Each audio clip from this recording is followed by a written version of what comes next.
Hey guys, it's Sean O'Connell, the managing director here at CinemaBlend, and we are talking about Joker, specifically the fact that a lot of people are making comparisons between Todd Phillips' film and Martin Scorsese's two classic films, Taxi Driver and The King of Comedy. And while we think that those comparisons are valid, a movie that Joker actually really reminds us of is American Psycho, and I'm going to explain to you why. Before I do that though, of course, do me a favor, go down, hit subscribe, and turn on your notifications, because every time we post a video like this on CinemaBlend's YouTube page, we want you to come and watch it. Needless to say, I'm going to get into some really deep spoilers for Todd Phillips' Joker movie, so if you haven't yet seen the film and you want to still be surprised about where it's going, get out of the video now. I mean, for that matter, I'm going to spoil American Psycho, but that film's been around for a really long time, and if you haven't seen that yet, you probably have no reason to be clicking in this video now, do you? I want to discuss the fact that right off the bat, both Joker and American Psycho are proving to be very controversial films now that they are out in theaters. Audiences have had a chance to come out and check out Todd Phillips' interpretation of the origin story for the Clown Prince of the DC Universe, and a lot of people are coming away with really rabid takes about how they feel that the material is treated. Some people think that it goes a little bit too hard into the R-rated territory, gets a little bit too disturbing and too violent, especially for a comic book film. Other people are praising Joaquin Phoenix's portrayal of Arthur Fleck, the person who becomes Joker, but either way, the people coming out of it have really hot takes about how they feel the material is handled. And that was very similar to American Psycho when it came out, which adapted a very popular novel by Bret Easton Ellis, but of course the way that the material and the character of Patrick Bateman was portrayed on screen caused a lot of controversy, with some people feeling that even though the material in the book was adult and serious and disturbing, that the film went a little bit too far in staying close to that adaptation and giving a really accurate portrayal of Patrick Bateman. I think it's great that both of these movies led to conversations after they came out in theaters, and in fact with American Psycho, people still sort of debate the morality of that movie to this day.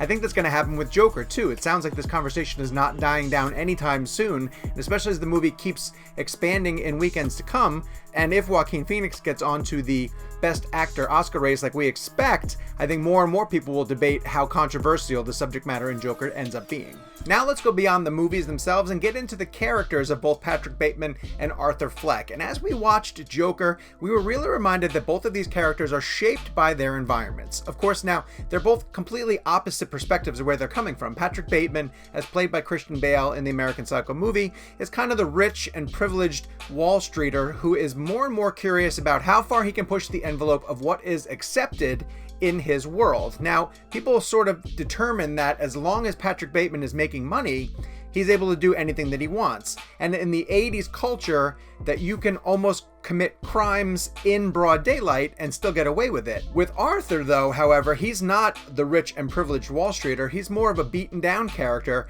who ends up pushing back against society when he just can't take it anymore. Both of them are absolutely affected by the environments that they are in, and with Arthur, it takes on an extra significance because to me, one of the most important things about Joker was the creation of Gotham as a city, and the fact that it almost needed someone to rise up from the lower class and rebel against the Thomas Waynes of the world, and Joker just ends up becoming that figurehead. Now, Patrick Bateman never really went that far.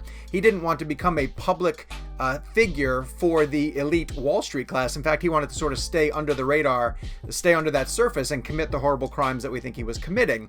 That's something that's very different to them, but it's clear that both Patrick Bateman and Arthur Fleck are shaped by the positions that they find themselves in their current societies. It's just a matter of where they go with that recognition that I think separates the movies. This next point almost builds on that point that I just made, but it sort of talks about how these guys use the social systems on which they operate to identify themselves and almost, in Patrick Bateman's case, protect himself from it.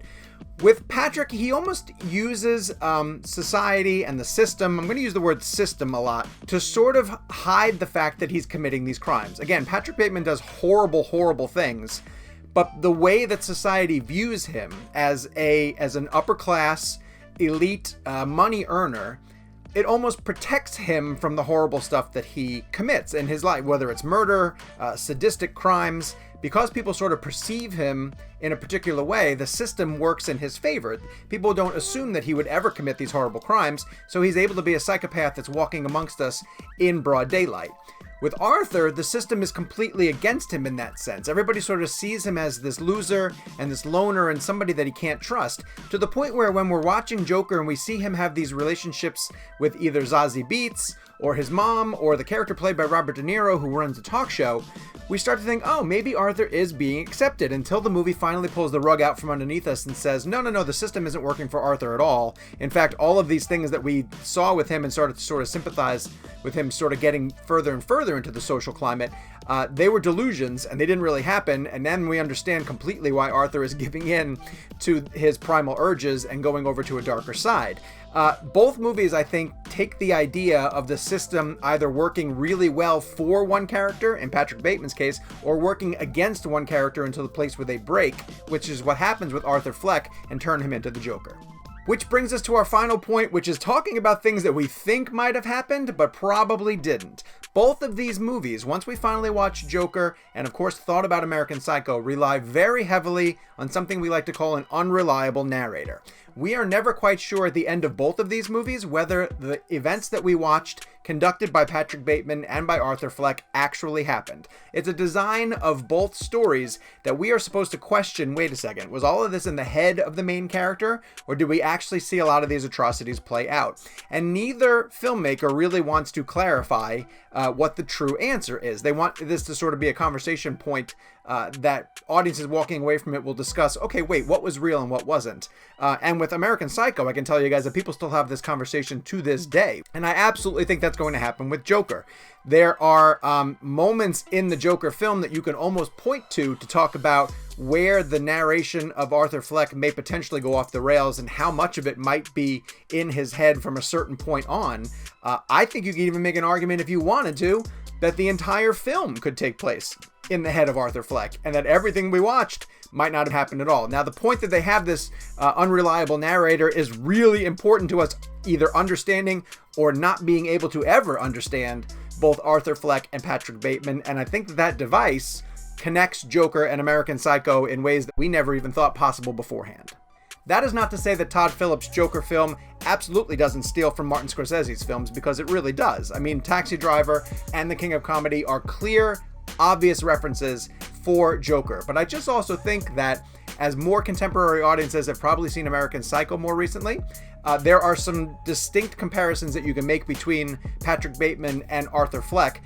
And I think that putting the two of them together makes us understand Joker in a different perspective and gives us a little bit more insight into the development, both of Arthur Fleck, but also of Patrick Bateman, and how his crimes actually did sort of take place in broad daylight, but gives you another understanding of why we were able to almost overlook them and accept the character for who he is. Tell us, after you saw Joker, what other movies it reminded you of. I mean, I think it's an original take on a classic DC character, but Todd Phillips is clearly pulling from, recent history and further back 70s, 60s, and 70s films to paint the picture of Gotham and to create this new character of Arthur Fleck.